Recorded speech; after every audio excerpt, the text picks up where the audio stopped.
نبی صلی اللہ علیہ وسلم نے ارشاد فرمایا کہ لا تسبوا الدیک فإنه یؤذن للصلاة یا یوقظ للصلاة او کما قال صلی اللہ علیہ وسلم.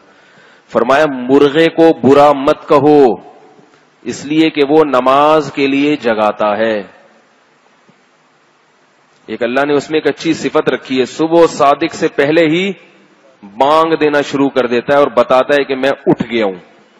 پوچھتی ہو بزبان حال بتا رہا ہوتا ہے کہ انسانوں تمہیں تو مجھ سے بھی پہلے اٹھنا چاہیے, تم انسان ہو کے سوتے پڑے ہوئے ہو اور میں جانور ہو کے اٹھ گیا ہوں.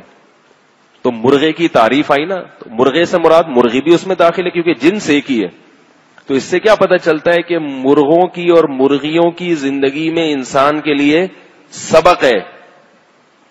سبق ہے. ایک سبق کیا ہے, بہت اہم سبق ہے کہ مرغے اور مرغیاں سورج غروب ہوتے ہی اپنے ڈڑبوں کی طرف بھاگتے ہیں. ہوتا ہے کہ نہیں ہوتا؟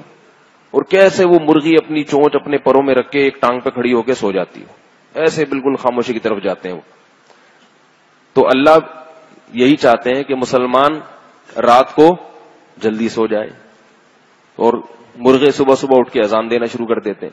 اچھا, اس سے ایک اور علمی نقطے کی بات پتہ چلتی ہے کہ جب مرغے کو برا کہنے پر پابندی ہے تو جو حقیقت میں اذان دیتا ہو صبح صبح اور آپ کو اذان کے لیے جگاتا ہو انسان ہو, وہ تو اس کا احترام تو اور زیادہ واجب ہو گیا نا. مرغا تو جو اللہ نے مرغے کا کام لگایا وہ تو مرغا سوچ سمجھ کے نہیں کرتا. مرغے میں تو ایسے سافٹ ویئر انسٹال کر دیے ہیں کہ وہ صبح صبح بجنا شروع ہو جائے گا خود بخود ہی, اپنے اختیار سے نہیں کر رہا وہ. اس کے باوجود مرغے کو گالی دینے پر پابندی, برا کہنے پر پابندی. تو جو آپ کی مسجد کا واقعی میں مؤذن ہو اور وہ صبح صبح اٹھ کے اذان دیتا ہو تو اس سے عقیدت اور محبت کیا خیال ہے ہونی چاہیے. اس کی کوتاہیوں کو نظر انداز کرنا چاہیے کہ بھئی یہ لوگوں کو نماز کے لیے بلاتا ہے. دو باتیں پتہ چلی. تیسری بات اس حدیث سے کیا پتہ چلی کہ خود بھی اذان کہنے کی کوشش کرنی چاہیے. کہ ایک جانور کو برا کہنے کا حکم دیا جا رہا ہے کہ وہ آپ کو صبح نماز کے لیے جگا دیتا ہے, تو اس سے پتہ چلتا ہے کہ اللہ کی نظر میں صبح نماز کے لیے جگانے والوں کی کیا فضیلت ہے. نہیں یار, تو اگر اس فضیلت میں آپ خود ہی داخل ہو جائیں تو کتنی اچھی بات ہے. لیکن لوگ کہتے ہیں مؤذن ہونے کو عیب سمجھتے ہیں.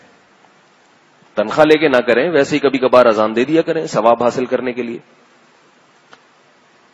اور ہمارے حضرت تھے مفتی رشید احمد صاحب رحمہ اللہ تعالی, ان سے بیعت تھے ایک پی آئی اے کے بہت بڑے آفیسر تھے. وہ پی آئی اے میں بہت بڑے آفیسر تھے, لیکن وہ وہاں دارالفتاء والارشاد میں اذان بھی دیتے تھے.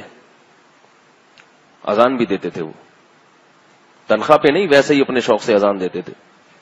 تو ان سے جب کوئی ان سے پوچھتا نا کہ آپ کا عہدہ کیا ہے, آپ کیا کرتے ہیں, تو وہ یہ نہیں کہتے تھے کہ میں پی آئی اے میں آفیسر ہوں, کہتے تھے میں دارالفتاء کی مسجد میں مؤذن ہوں.